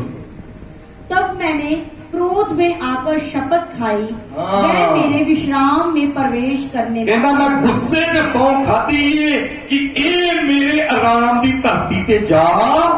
क्यों? क्योंकि इन्होंने सिर्फ काम चाहिए ने, रावां दा इन्हां नूं कुछ भी पता। कहता परमेश्वर ने मूसा ते अपने राह ते इसराइल दे उत्ते अपने काम प्रगट कीते। जे असी इसराइल वर्गे बन के ना काम ही देखी जा रहे हैं, फिर राह नहीं पता चलती। कहता इसलिए मैं सौ खादी है कदे भी उत्थे जा। और पता परमेश्वर ने मूसा ने 2 वादे किए। कहता मूसा इधर आ, मेरी गल सुन, मैं इसराइल दी चीखा ते चहाटा नूं सुन लिया ही, हुण मैं चाहुंदा इन्हां नूं आजाद कीता जावे, इन्हां नूं आजाद। फिर दूजा कहता मैं इन्हां नूं उत्थे लैके जाना चाहुंदा जिथे दुध ते शहद दियां नदियां। 2 वादे, एक आजादी ते दूजा एक प्लेस, एक जगह। आजादी ते कहीं मेल, जगह मिली जे ना। 25 तो 30 लाख लोग ਜਿਹੜੇ ਮਿਸਰ ਦੀ ਗੁਲਾਮੀ ਚੋਂ ਨਿਕਲੇ ਨੇ, ਕੀ ਕਨਾਨ ਪਹੁੰਚੇ? ਕਿੰਨੇ ਪਹੁੰਚੇ? 2। ਕਿੰਨੇ? ਤੇ ਪ੍ਰਭੂ ਕਹਿੰਦਾ ਕਿ ਤੁਸੀਂ ਵੀ ਆਪਣੇ ਪਿਓ ਦਾਦਿਆਂ ਵਰਗੇ ਨਾ ਬਣ ਜਾਓ। ਮੈਂ ਵਾਅਦਾ ਕੀਤਾ ਕਿ ਮੈਂ ਆਪਣੇ ਇਕਲੌਤੇ ਪੁੱਤਰ ਨੂੰ ਘੱਲਿਆ ਕਿ ਤੁਹਾਨੂੰ ਪਾਪਾਂ ਦੀ ਗੁਲਾਮੀ ਤੋਂ ਕੀ ਕਰਾਏ? ਆਜ਼ਾਦ। ਪਰ ਜਦੋਂ ਉਹ ਪੁੱਤਰ ਮਰ ਕੇ ਜ਼ਿੰਦਾ ਹੋਇਆ ਤੇ ਉਹਨੇ ਵੀ ਇੱਕ ਵਾਅਦਾ ਕੀਤਾ, ਮੈਂ ਜਾਣਦਾ ਹਾਂ ਕਿ ਤੁਹਾਡੇ ਲਈ ਇੱਕ ਜਗ੍ਹਾ प्यार कर। कहानी सेम है, आजादी ते जगह। आजादी ते ले ली है कि जगह मिलती है और साडे ते डिपेंड है। गल्ले किते काम ही ना वेखी जाती है, क्योंकि इत्थे साफ लिखा है। कहता ना काम वेखे 1 साल नहीं, 2 साल नहीं, 3 साल नहीं, कितने साल? 40 साल। काम पता कितना दे जी लिखा? प्रभु ने वादा किया, हे इस्राएल सुन, ना तेरे वस्त्र फटणगे ते ना तेरी जुत्ती। काम पता की हो रहा है? मिरेकल की हो रहा है? 5 साल का बच्चा मिस्र की गुलामी चों निकलिया है, चलदा चलदा 45 सालों का हो गया है। जिद्दां जिद्दां बच्चा वधदा है उदां उहदे कपड़े ते उदां उहदा जुत्ती वधदी जांदी है। कितना बड़ा मिरेकल। मूसा ने मारी लाठी ते पानी 2 हिस्से, कितना बड़ा चमत्कार है। 25-30 लाख हो आपने, 2.5-3 करोड़ डंगर है, प्रभु उन्हां नूं भी रजा रहा है। जिथे पानी की बूंद नहीं मिलती उत्थे प्रभु रजा रहा है। कितने बड़े मिरेकल ने, पर है की जे? नाराज। ਇਹ ਤਾਂ ਸਾਡਾ ਵੀ ਹਾਲ ਹੀ ਮੇਰਾ ਹੋ ਜੀ। ਅਸੀਂ ਕੰਮ ਕਰਵਾਈ ਚੱਲੀਏ ਪ੍ਰਭੂ ਤੋਂ, ਪ੍ਰਭੂ ਕੰਮ ਕਰਦਾ ਸਾਡੇ ਤੇ ਤਰਸ ਖਾ। ਕਹਿੰਦਾ ਚੇਲਿਆਂ ਨੂੰ, ਕਹਿੰਦਾ ਮੇਰੀ ਗੱਲ ਸੁਣੋ, ਇਹ ਭੀੜ 3 ਦਿਨਾਂ ਤੋਂ ਮੇਰੇ ਨਾਲ ਚੱਲ ਰਹੀ ਹੈ ਤੇ ਮੈਨੂੰ ਇਹਨਾਂ ਤੇ ਕੀ ਆ ਰਿਹਾ ਹੈ? ਤਰਸ ਆ ਰਿਹਾ। ਤਰਸ ਖਾਂਦਾ ਤਾਂ ਕੰਮ ਕਰਦਾ ਹੈ, ਪਰ ਉਹਦਾ ਇਹ ਮਤਲਬ ਨਹੀਂ ਹੈ ਕਿ ਉਹ ਸਿਰਫ ਹੀ ਪਿਆਰ ਹੀ ਕਰਦਾ ਹੈ। ਕਹਿੰਦਾ ਯਾਦ ਰੱਖੋ ਮੈਂ ਤੁਹਾਡੇ ਲਈ ਜਾਨ ਦਿੱਤੀ ਏ ਤੇ ਮੈਂ ਭਸਮ ਕਰ ਦੇਣ ਵਾਲੀ ਅੱਗ ਵੀ ਆਵਾਂਗਾ। ਤੁਹਾਨੂੰ ਪਤਾ ਨਿਆਂ ਦੇ ਦਿਨ ਯਿਸੂ ਮਸੀਹ ਨੇ ਕੀ ਪੁੱਛਣਾ ਹੈ ਸਾਡੇ ਤੋਂ? ਉਹਨੇ ਕਹਿਣਾ ਭਾਈ ਮੈਂ ਤੇਰੇ ਲਈ ਜਾਨ ਦਿੱਤੀ, ਤੇਰੇ ਲਈ ਆਪਣਾ ਲਹੂ ਦਿੱਤਾ, ਤੂੰ ਮੈਨੂੰ ਇਹਦਾ ਮੁੱਲ ਦੇ ਸਕਦਾ ਕੋਈ ਮੁੱਲ? ਕੋਈ ਮੁੱਲ ਯਿਸੂ ਦੇ ਲਹੂ ਦਾ ਦੇ ਸਕਦਾ ਜੀ? ਨਹੀਂ। ਉਹ ਮੁੱਲ ਪਤਾ ਕੀ ਜੀ? ਜਿਉਂਦੇ ਜੀ ਆਪਣੇ ਜੀਵਨ ਨੂੰ ਪਵਿੱਤਰ ਰੱਖਣਾ। ਇਹ ਜੀ ਯਿਸੂ ਮਸੀਹ ਦੇ ਲਹੂ ਦਾ ਹੈ। ਜੇ ਇਹ ਨਹੀਂ ਨਾ ਕਰ ਰਹੀ ਤਾਂ ਤੁਸੀਂ ਯਿਸੂ ਮਸੀਹ ਨੂੰ ਪਿਆਰ ਨਹੀਂ ਜੇ ਕਰ। ਝੂਠੀ ਅਣਖ, झूठा प्यार जे असी पाप नाल भी दोस्ती रखीए ते यीशु मसीह दे नाम नूं ले रहे हैं, कोई प्यार नहीं ले साडा। तुहानूं पता प्रभु की कहंदा है? लुदीके दी कलीसिया नूं कहंदा 7वें युग दी कलीसिया जेहड़ी मेरी ते तुहाडी है, कहंदा वेख। तुहानूं पता कि ध्यान नाल पढ़िओ प्रकाश दी पोथी 2 अध्याय ते 3 अध्याय, उत्थे सारियां कलीसियावां दे विच प्रभु नूं कोई खासियत मिली है।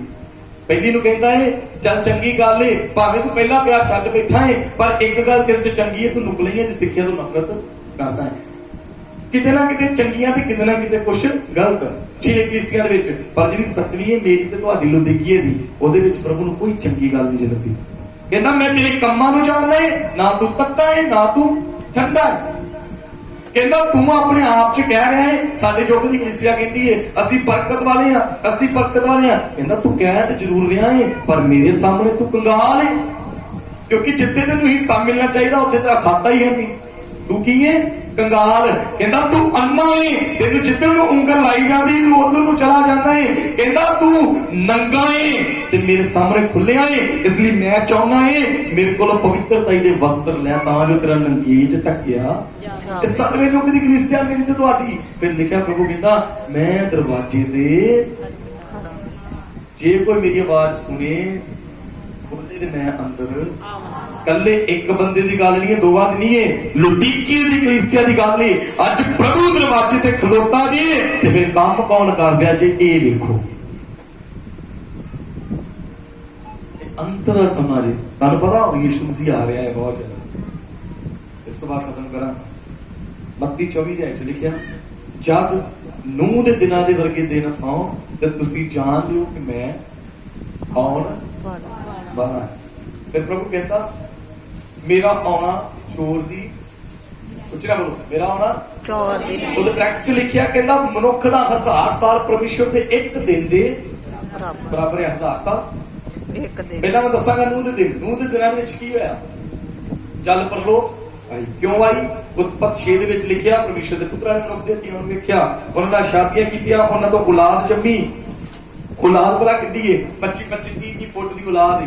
ਇਹ ਬਾਈਬਲ ਜਿਹੜੀ ਸਾਡੇ ਕੋਈ 66 ਕਿਤਾਬਾਂ ਦੀ ਆ, ਰਿਐਲਿਟੀ ਦੇ ਵਿੱਚ ਜਿਹੜੀ ਬਾਈਬਲ ਏ ਉਹ 72 ਕਿਤਾਬਾਂ ਦੀ ਏ। ਉਹਦੇ ਵਿੱਚ ਇੱਕ ਕਿਤਾਬ ਏ ਹਨੂਕ ਤੇ ਇੱਕ ਕਿਤਾਬ ਏ ਯਸ਼ਰ, ਜਿਨ੍ਹਾਂ ਦੇ ਵਿੱਚ ਕਲੈਰੀਫਿਕੇਸ਼ਨ ਦਿੱਤੀ ਗਈ ਏ ਕਿ ਉਹ ਜਿਹੜੀ ਸੰਤਾਨ ਸੀ ਉਹ 25-30 ਫੁੱਟ ਦੇ ਬੰਦੇ ਸੀਗੇ।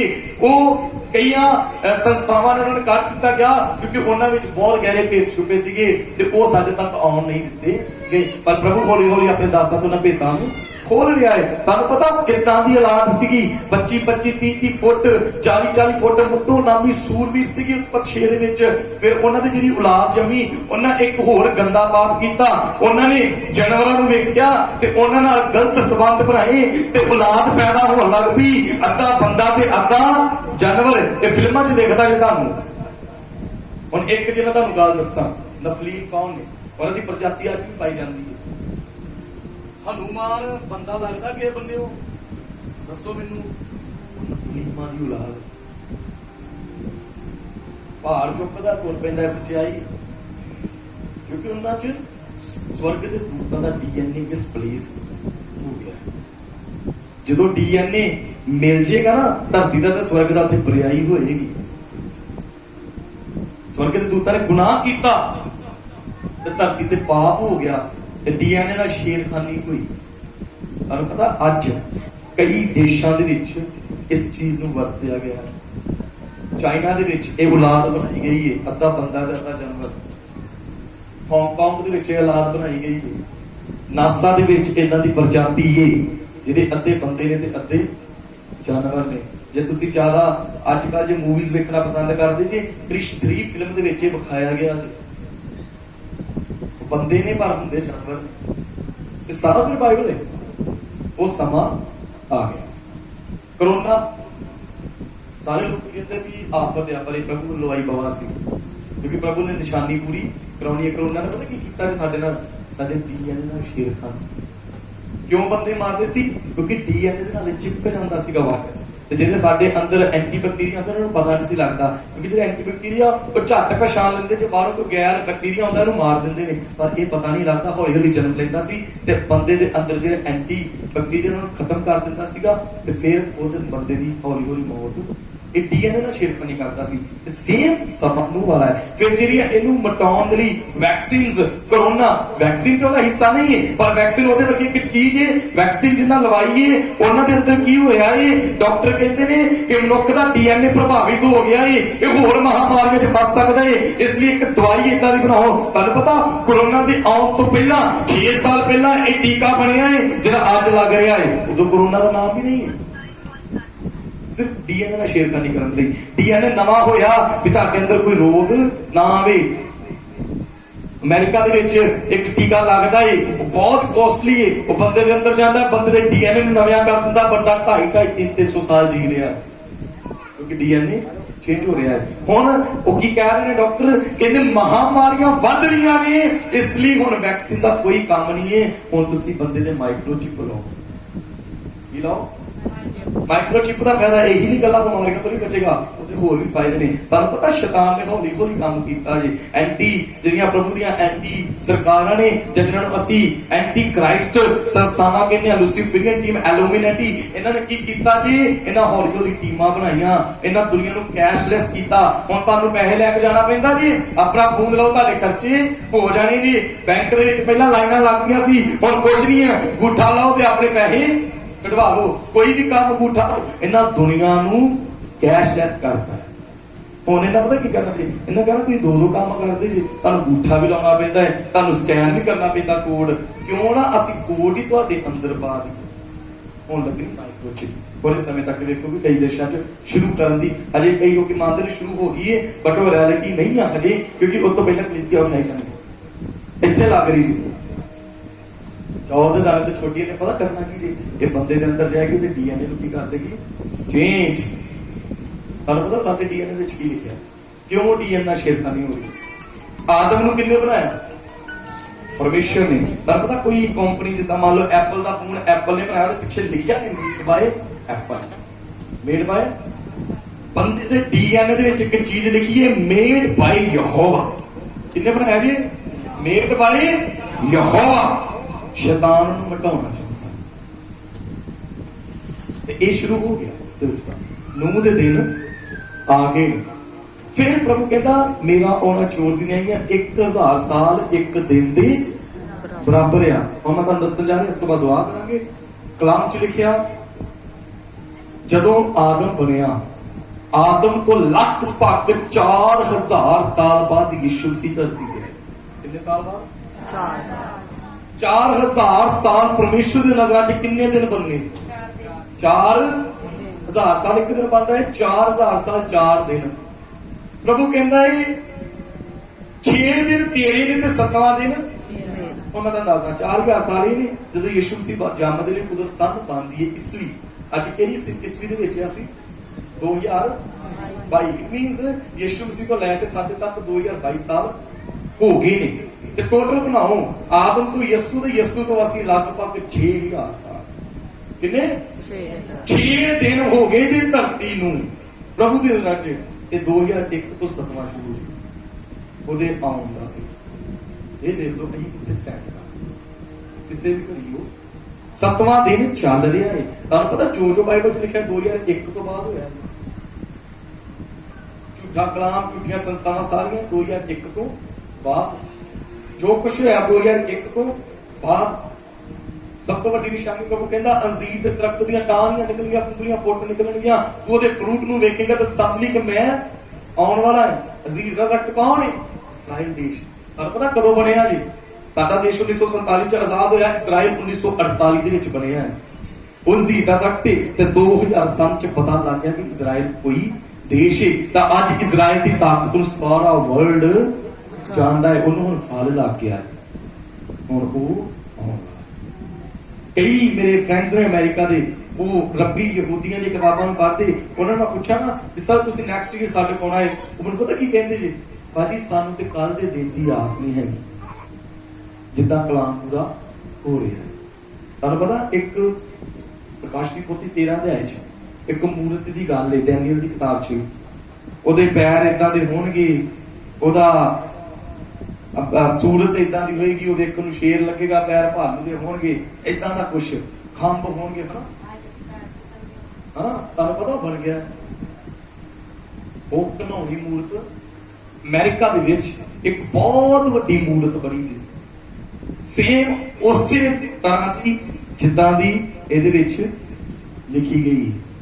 ਹੁਣ ਹੋਣਾ ਕੀ? ਜੋ ਮੂਰਤ ਬੋਲੇਗੀ ਕਲਾਮ ਨੂੰ ਝੂਠਿਆ ਕਰਨਗੇ, ਐਂਟੀ ਕ੍ਰਾਈਸਟ। ਉਹਨਾਂ ਕਹਿੰਦਾ ਤੁਹਾਡੇ ਪਿੱਛੇ 'ਚ ਲਿਖਿਆ ਮੂਰਤਾਂ ਸੁਣਦੀਆਂ ਨੇ, ਬੋਲਦੀਆਂ ਨਾ, ਮੂਰਤ ਤੋਂ ਬੁਲਾਉਣਾ ਹੈ। ਤੁਹਾਨੂੰ ਪਤਾ ਇੱਕ ਕੰਮ ਹੋਰ ਹੋਇਆ ਪਿੱਛੇ ਵੀ, ਹੁਣ ਟ੍ਰੇਨ ਵੇਖੀ ਹੋਊਗੀ, ਕਹਿੰਦੇ ਇੱਕ ਟ੍ਰੇਨ ਜਾਂਦੀ ਜੀ ਆਕਾਸ਼ ਦੇ ਵਿੱਚ ਲਾਈਟਾਂ, ਹਨਾ ਬੜਾ ਚੰਬਾ ਦੇਖਦੇ। ਤੁਹਾਨੂੰ ਪਤਾ ਬਾਈਬਲ ਦੀ ਨਿਸ਼ਾਨੀ ਕੀ? ਬਾਈਬਲ 'ਚ ਲਿਖਿਆ ਕਿ ਝੂਠਾ ਮਸੀਹ ਉਤਰੇਗਾ। ਤੁਹਾਨੂੰ ਪਤਾ ਕੀ ਕਰਦੇ? ਲੂਸੀਫਰੀਅਨ ਟੀਮ, ਐਂਟੀ ਕ੍ਰਾਈਸਟ ਟੀਮ ਕੀ ਕਰ ਰਹੀ ਜੀ? ਉਹਨਾਂ ਇੱਕ ਸਵਰਗ ਦੇ ਵਿੱਚ ਸੈਟੇਲਾਈਟ ਸਥਾਪਿਤ ਕੀਤੀ ਜੀ, ਉੱਤੋਂ ਬੰਦਾ ਆਏਗਾ ਥੱਲੇ ਧਰਤੀ। ਉਹਨਾਂ ਕਹਿੰਦਾ ਯਿਸੂ ਮਸੀਹ ਆ ਗਿਆ। ਸਾਰਾ ਕੁਝ ਹੋ ਰਿਹਾ ਜੀ। ਇਹ ਖੋਜਿਆ ਤਾਂ ਕਰੋ ਇਹਨਾਂ ਚੀਜ਼ਾਂ ਨੂੰ, ਖਲੋਤੇ ਕਿੱਥੇ ਆ? ਇਸ ਸਮਾਂ 'ਚ ਪ੍ਰਭੂ ਦੇ ਨਾਲ ਜਾਣ ਦਾ ਤੇ ਜੇ ਨਹੀਂ ਜਿਹਦਾ ਤਿਆਰੀ ਤੇ ਅੱਜ ਤੋਂ ਤਿਆਰੀ ਕਰ ਲਓ, ਹੋ ਸਕਦਾ ਬੰਦਗੀ ਤੋਂ ਬਾਅਦ ਹੀ ਯਿਸੂ ਆ ਜੇ। ਇੱਕ ਮਿੰਟ ਤੁਹਾਡੇ ਲਈ ਲਾਭਦਾਇਕ। ਰਾਤ ਸੁੱਤੇ ਜੇ, ਕੋਈ ਆਸ ਨਹੀਂ ਜੇ ਸਵੇਰੇ ਉੱਠਣਾ ਜੇ ਕਿ ਨਹੀਂ, ਸ਼ਾਇਦ ਰਾਤ ਹੀ ਪ੍ਰਭੂ ਦੁਲਹਨ ਨੂੰ ਲੈ ਜੇ। ਇੱਕ ਇਸਰਾਇਲ ਦਾ ਰੱਬੀ ਉਹ ਕਹਿੰਦਾ ਵਾ ਆਤਮਾ 'ਚ ਦੇਖਿਆ ਜੀ ਕਿ ਮਿਕਾਇਲ ਨੇ ਕੁੜੀ ਫੜੀ ਏ, ਬਸ ਆਗਿਆ ਦੀ ਜ਼ਰੂਰਤ ਹੈ। ਲਿਖਿਆ ਅੱਖ ਦੀ ਝਮਕਣ ਵਾਲੇ ਸਾਰਾ ਕੁਝ ਜਾਣੇ ਪਤਾ ਕਿਹੜੇ ਜੀ, ਜਿਹੜੇ ਇਹਨਾਂ ਸਾਰੇ ਪੁੱਠਿਆਂ ਕੰਮਾਂ ਤੋਂ ਆਜ਼ਾਦ ਜੀ। ਬਹੁਤ ਘੱਟ ਲੋਕਾਂ ਨੂੰ ਪਤਾ। ਮੈਂ ਇੱਕ ਦਿਨ ਦੁਆ ਕਰ ਰਿਹਾ ਰਾਤ, ਮੈਂ ਕਿਹਾ ਪ੍ਰਭੂ ਜੀ ਪੰਜਾਬ ਦੀ ਬੇਦਾਰੀ ਦੇ ਲਈ ਤੁਹਾਡਾ ਧੰਨਵਾਦ। ਕੀ ਕਿਹਾ ਪ੍ਰਭੂ ਜੀ? ਪੰਜਾਬ ਦੀ ਬੇਦਾਰੀ ਲਈ। ਤੁਹਾਨੂੰ ਪਤਾ 2 ਘੰਟੇ ਬਾਅਦ ਇੱਕ ਸੁਪਨਾ ਆਇਆ। ਪਰਮੇਸ਼ਵਰ ਨੂੰ ਇੱਕ ਵੱਖਰੇ এনवायरमेंट 'ਚ ਲੈ ਕੇ ਗਿਆ। ਕਹਿੰਦਾ ਤੁਸੀਂ ਕਹਿ ਰਹੇ ਪੰਜਾਬ ਬੇਦਾਰ, ਕਹਿੰਦਾ ਪੰਜਾਬ 'ਚ ਮੈਨੂੰ 100 ਬੰਦਾ ਲੱਭ ਕੇ ਦੇ ਸਵਰਗ ਚਲ ਜੀ। ਕਿੰਨਾ ਜ਼ਿਆਦਾ? ਕਿੰਨਾ? 100 ਬੰਦਾ ਦੇ ਸਵਰਗ ਚਲ ਜਾਏਗਾ। ਤੂੰ ਕਿਹੜੀ ਸ਼ਬਦ ਤੇ ਕਹਿੰਦਾ ਪੰਜਾਬ ਬੇਦਾਰ? ਅਸੀਂ ਆਪਣੇ ਆਪ ਗੁਆਂਢ ਵੇਖਦੇ ਸਾਰੇ ਚਰਚ ਜਾਣਦੇ, ਆਪਣੇ ਆਪ ਨੂੰ ਵੇਖਦੇ ਆਪ ਗੁਆਂਢ ਦੂਰ ਉਹ ਕਹਿੰਦਾ ਕਾਦੀ ਬੇਦਾਰ? ਇਹ ਤੇ ਮੇਰਾ ਕੰਮ ਨਹੀਂ। ਇਹ ਇਕੱਲੇ ਪੰਜਾਬ 'ਚ ਨਹੀਂ, ਹਰ ਜਾਤੀ 'ਚ ਹੋ ਰਿਹਾ ਹੈ, ਹਰ ਦੇਸ਼ 'ਚ ਹੋ ਰਿਹਾ। ਕਿਉਂਕਿ ਮੈਂ ਵਾਅਦਾ ਕੀਤਾ ਹੈ ਹਰ ਗੋਡਾ ਟਿਕੇਗਾ, ਜ਼ੁਬਾਨ ਇਕਰਾਰ ਕਰੇਗੀ ਯਿਸੂ ਹੀ, ਇਕਰਾਰ ਕਰੇਗੀ ਯਿਸੂ ਹੀ ਪ੍ਰਭੂ ਆ। ਤੋਬਾ ਦੀ ਗੱਲ ਨਹੀਂ ਜੀ ਲਿਖੀ, ਰਿਪੈਂਟ ਦੀ ਗੱਲ ਨਹੀਂ ਜੀ ਲਿਖੀ, ਸਿਰਫ ਇਕਰਾਰ ਕਰੇਗੀ, ਮੇਰਾ ਨਾਮ ਉਨ ਤੱਕ ਪਹੁੰਚੇਗਾ ਕਿ ਕੋਈ ਇਹ ਨਾ ਕਹਿ ਸਕੇ ਪ੍ਰਭੂ ਤੇਰੇ ਨਾਮ ਨੂੰ ਜਾਣਦੇ। ਇਹ ਤੇ ਤਾਂ ਹੋ ਰਿਹਾ ਹੈ। ਲਿਖਿਆ ਅੰਤ ਦੇ ਦਿਨਾਂ 'ਚ ਇੱਕ ਨਵਾਂ ਆਤਮਾ, ਇੱਕ ਨਵਾਂ ਯਿਸੂ ਤੇ ਇੱਕ ਨਵਾਂ ਸੁਸਮਾਚਾਰ ਉਹ ਆ ਗਿਆ। ਆਹ ਕਲਾਮ ਬਹੁਤ ਘੱਟ ਸੁਣਾਉਣਗੇ ਨਾ ਜਿਹਨੇ ਸਵਰਗ 'ਚ ਕਰਨਾ ਜੀ। ਦੱਸੀ ਜਾਣਗੇ ਜੀ ਇਦਾਂ ਹੋ ਜਾਏਗਾ, ਕਰਨਾ ਇਦਾਂ ਹੋ ਜਾਏਗਾ, ਉਹ ਹੋ ਜਾਏਗਾ। ਦੱਸੋ ਇਹਦਾ ਕੀ ਸਵਰਗ ਦਾ ਮਤਲਬ ਹੈਗਾ ਜੀ? ਕੋਈ ਹੈਗਾ ਸਵਰਗ ਦਾ ਇਹਨਾਂ ਚੀਜ਼ਾਂ ਦਾ ਮਤਲਬ? ਇਹ ਧਰਤੀ ਦੇ ਅਮੀਰ ਹੋ ਗਏ ਅੱਜ ਨਾ, ਲੋਕਾਂ ਦਾ ਨਜ਼ਰੀਆ ਚੀਜ਼ ਹੋ ਗਿਆ। ਜਿਹੜਾ ਬਹੁਤ ਅਮੀਰ ਇਹਨਾਂ ਨੂੰ ਕਹਿਣਗੇ ਇਹ ਸੁਪਰ ਬਲੈਸਡ ਹੈ। ਕਿਹੜਾ ਹੈ? ਸੁਪਰ। ਕਿਉਂਕਿ ਉਹ ਅੱਛਾ ਘਰ ਆ, ਅੱਛੀ ਗੱਡੀ ਆ, ਅੱਛੀਆਂ ਨੌਕਰੀਆਂ ਨੇ, ਕੀ ਆ? ਸੁਪਰ ਬਲੈਸਡ ਹੈ। ਪਰ ਮੈਂ ਤੁਹਾਨੂੰ ਖੁਦਾ ਦੀ ਨਿਗਾਹ 'ਚ ਦੱਸਣਾ ਸੁਪਰ ਬਲੈਸਡ ਕੌਣ ਹੁੰਦਾ ਹੈ। ਲਿਖਿਆ ਇੱਕ ਧਨੀ ਸੀ ਤੇ ਇੱਕ ਲਾਜ਼ਰ। ਧਨੀ ਬਹੁਤ ਅਮੀਰ ਸੀਗਾ। ਹਿਸਟਰੀ ਦੱਸਦੀ ਉਹਦੇ ਘਰ ਪਾਸਟਰ ਆਉਂਦੇ ਸੀ, ਦਸਵੰਧ ਦਿੰਦਾ ਸੀ। ਪਾਸਟਰ ਕਹਿੰਦੇ ਹੋਣਗੇ ਬੜਾ ਬਰਕਤ ਵਾਲਾ ਹੈ, ਤੇ ਉਹ ਡਿਊਰੀ 'ਚ ਬੈਠਣ ਦਾ ਤਾਂ ਲਾਂਤੀ ਹੈ, ਇਹ ਤਾਂ ਸ਼ਰਾਬ ਨਹੀਂ ਕੁੱਟ ਰਿਹਾ ਕਹਿੰਦੇ ਹੁੰਦੇ। ਪਰ ਪ੍ਰਭੂ ਦੀ ਕਹਾਣੀ ਕੋਈ ਉਲਟ ਹੈ। ਧਨੀ ਪ੍ਰਭੂ ਨੂੰ ਪਸੰਦ, ਪਰ ਲਾਜ਼ਰ ਦਾ ਆਤਮਾ ਪ੍ਰਭੂ ਦੇ ਨਾਲ ਸਹੀ। ਤੁਹਾਨੂੰ ਪਤਾ ਲਿਖਿਆ ਧਨੀ ਮਰਿਆ ਤੇ ਉਹਦਾ ਜਨਾਜ਼ਾ ਹੋਇਆ। ਧਨੀ ਮਰਿਆ ਤੇ ਉਹਦਾ, ਪਰ ਲਾਜ਼ਰ ਦਾ ਜਨਾਜ਼ਾ ਨਹੀਂ ਹੋਇਆ। ਕਹਿੰਦਾ ਉਹਦੀ ਦੇਹ ਨੂੰ ਦੂਤਾਂ ਨੇ ਚੁੱਕਿਆ ਤਾਂ ਅਬਰਾਹਮ ਦੀ ਗੋਦ 'ਚ ਰੱਖ। ਇਹ ਜੇ ਪ੍ਰਭੂ ਦੇ ਨਾਲ ਚੱਲਦਾ। ਪ੍ਰਭੂ ਤੁਹਾਡੀ ਅਮੀਰੀ ਗਰੀਬੀ ਨੂੰ ਨਹੀਂ ਵੇਖਦਾ, ਪ੍ਰਭੂ ਤੁਹਾਡੇ ਦਿਲ ਨੂੰ ਵੇਖਦਾ। ਉਹਨੇ ਤੁਹਾਨੂੰ ਘੱਲਿਆ ਬਸ ਇੱਕ ਸਟੱਡੀ ਕਰਨਾ ਹੈ। ਜੇ ਧਰਤੀ ਤੇ ਤੁਸੀਂ ਜਿੱਦਾਂ ਇੱਕ ਬੱਚਾ ਪੜ੍ਹਦਾ ਹੈ ਨਾ, ਉਦਾਂ ਸਟੱਡੀ ਹੈ ਯਿਸੂ ਦੇ ਵਿੱਚ, ਉਦਾਂ ਪ੍ਰਭੂ ਨੇ ਤੁਹਾਨੂੰ ਧਰਤੀ ਤੇ ਘੱਲਿਆ ਹੈ ਤੇ ਉਹਨਾਂ ਸਾਰੇ ਐਗਜ਼ਾਮਾਂ ਨੂੰ ਤੁਸੀਂ ਪਾਸ ਹੋ ਕੇ ਜਾਣਾ। ਜਿੱਦਾਂ ਬੱਚੇ ਦੀ ਐਡਮਿਸ਼ਨ ਕਰਾਈ ਦੀ, ਉਦਾਂ ਮਸੀਹ ਦੇ ਵਿੱਚ ਬੈਪਟਾਈਜ਼ ਐਡਮਿਸ਼ਨ ਹੋ ਗਈ ਹੈ। ਕਿ ਬੈਪਟਾਈਜ਼ ਸਮਝਦੇ ਹੋ ਸਵਰਗ 'ਚ ਉਹ ਐਡਮਿਸ਼ਨ ਹੈ। ਕਹਾਣੀ ਉਸ ਤੋਂ ਬਾਅਦ ਐਡਮਿਸ਼ਨ ਕਰਾਉਣ ਤੋਂ ਬਾਅਦ ਲਾਸਟ ਐਗਜ਼ਾਮ ਹੁਣ ਚੱਲ ਰਿਹਾ ਦੁਨੀਆ ਦਾ। ਕਲਾਮ 'ਚ ਲਿਖਿਆ ਪ੍ਰਭੂ ਕਹਿੰਦਾ ਮੈਂ ਆਵਾਂਗਾ, ਮੇਰੇ ਆਉਣ ਤੋਂ ਪਹਿਲਾਂ ਚੌਕਸ ਰਹੋ, ਸਾਵਧਾਨ ਰਹੋ, ਕੋਈ ਭੁਲਾਵੇ 'ਚ ਇਹ ਐਗਜ਼ਾਮ ਚੱਲ ਰਿਹਾ ਹੀ। ਪ੍ਰਭੂ ਕਹਿੰਦਾ ਇਹਨਾਂ ਦਿਨਾਂ 'ਚ ਇੱਕ ਚੀਜ਼ ਦਾ ਧਿਆਨ ਰੱਖਿਓ ਕਿ ਭੁਲਾਵੇ 'ਚ ਨਾ ਪੈ ਜਾਏ। ਇਹ ਟੈਸਟ ਹੈ, ਲਾਸਟ ਪੇਪਰ। ਇਹ ਪੇਪਰ 'ਚ ਬਹੁਤ ਸਾਰੀ ਫੇਲ ਹੋ ਗਈ ਜੀ, ਬਹੁਤ ਜ਼ਿਆਦਾ। ਚੰਗੇ ਭਲੇ ਕਲਾਮ ਨੂੰ ਜਾਣਨ ਵਾਲੇ ਲੋਕ ਅੱਜ ਮੈਂ ਵੇਖੇ ਕਿ ਰੋਲਦੇ। ਕਲਾਮ ਦਾ ਗਿਆਨ ਵੀ ਸੀਗਾ, ਸਾਰਾ ਕੁਝ ਵੀ ਸੀਗਾ। ਅੱਜ ਆਤਮਾ ਫਿੱਕੀ ਪੈ ਗਈ ਜੇ ਕਿਤੇ ਕਰਕੇ ਇੱਕ ਝੂਠੇ ਕਲਾਮ ਦੇ। ਪੌਲਸ ਕਹਿੰਦਾ ਤਮੋਥੀ ਇੱਕ ਗੱਲ ਜਾਣ ਰੱਖੀ, ਮੈਂ ਤੈਨੂੰ ਕਹਿੰਦਾ ਏ ਅੰਤ ਦੇ ਦਿਨਾਂ 'ਚ ਸਿਰਫ ਇਹਦਾ ਵਚਨ ਕਰੀ, ਮਿੱਠੀਆਂ ਤੇ ਚੋਪੜੀਆਂ ਗੱਲਾਂ ਨਾ ਕਰੀ, ਕਿਉਂਕਿ ਇਹ ਆਪਣੇ ਲਈ ਬਥੇਰੇ ਗੁਰੂ ਧਾਰਨਗੇ ਜਿਹੜੇ ਇਹਨਾਂ ਦੇ ਫਾਇਦੇ ਦੀ ਗੱਲ।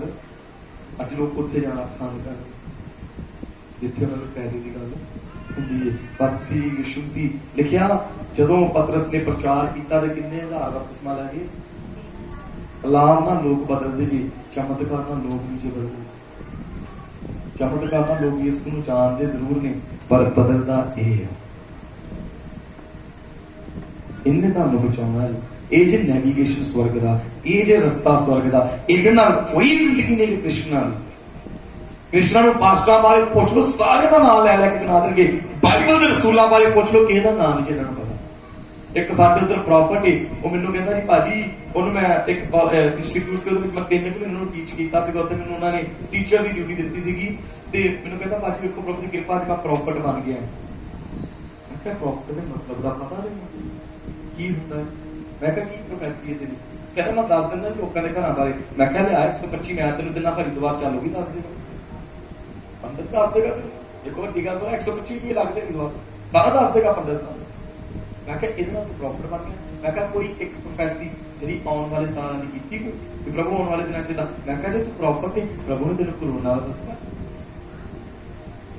ਕਹਿੰਦਾ ਨਹੀਂ ਜੀ। ਮੈਂ ਕਿਹਾ ਬਾਈਬਲ ਚ ਤੇਰੇ ਨਾਲ ਲਿਖਿਆ ਭਾਈ, ਵਚਨ ਕਹਿੰਦਾ ਹੈ ਧਰਤੀ ਤੇ ਕੋਈ ਐਸਾ ਕੰਮ ਪ੍ਰਭੂ ਆਪਣੇ ਦਾਸ ਦੇ ਬਿਨਾ ਦੱਸੇ ਪ੍ਰਭੂ ਉਹਨੂੰ ਦੱਸੇਗਾ। ਸਾਡੇ ਤੇ ਕਿਹਨੂੰ ਪਤਾ ਹੀ ਕੁਛ ਨਹੀਂ। ਕਹਿੰਦਾ ਜੀ ਮੈਂ ਭਾਰਤ ਪ੍ਰੋਫਿਟ ਬਣ ਗਿਆ। ਮੈਂ ਕਿਹਾ ਤੈਨੂੰ ਯਿਸੂ ਮਸੀਹ ਨੇ ਕਦਮਾਂ 'ਚ ਆਣ ਕੇ ਕਿਹਾ ਕਿ ਦੁਆ ਕਰਦਾ, ਪ੍ਰਭੂ ਨੇ ਤੇਰੇ ਕੰਨ 'ਚ ਕਿਹਾ ਹੋਵੇ ਤੂੰ ਸ਼ੋਕ ਕਰ। ਕਹਿੰਦਾ ਨਹੀਂ ਜੀ ਮੈਂ ਪਾਸਟਰ ਕੋ ਹੱਥ ਰਖਾਇਆ। ਮੈਂ ਕਿਹਾ ਅੱਛਾ ਉਹਨਾਂ ਤੋਂ ਪ੍ਰੋਫਿਟ ਬਣ ਗਿਆ।